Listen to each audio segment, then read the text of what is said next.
impacted line, wicket sitting. PSL এ ভুয়া আউটের শিকার হলো বাংলাদেশি ব্যাটার পারভেজ ইমন। রেগে আগুন তিনি।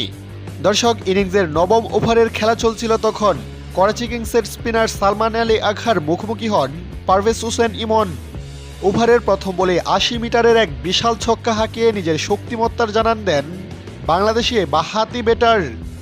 কিন্তু নাটকীয়তা শুরু হয় এর ঠিক পরের বলেই। সালমান আলীর দ্বিতীয় বলটি ইমনের প্যাডে আঘাত করলে এলবিডব্লিউর জোরালো আবেদন করে করাচি কিংস।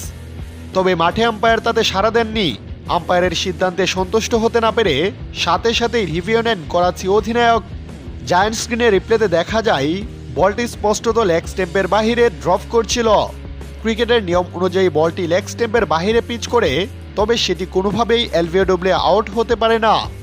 রিভিউতে বল সরাসরি লেগ স্টেম্পে আঘাত করতে দেখা গেলেও পিচিংয়ের অবস্থান উপেক্ষা করে থার্ড আম্পায়ার মাঠের সিদ্ধান্ত বদলে দেন।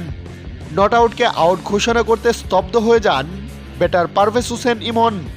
এমন বিতর্কিত সিদ্ধান্তে নিজের মেজাজ ধরে রাখতে পারেননি তিনি।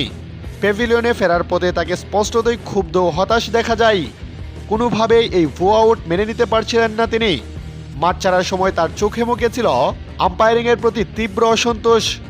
সাজ ঘরে ফেরার আগে ১২ বলে ১২ রান করেন এই তরুণ ব্যাটার। প্রিয় দর্শক, এ ব্যাপারে আপনাদের কি মন্তব্য? এটি কি আউট ছিল নাকি নট আউট? আপনাদের মূল্যবান কমেন্টে আমাদের ভিডিও নিচে জানাতে ভুলবেন না। ধন্যবাদ।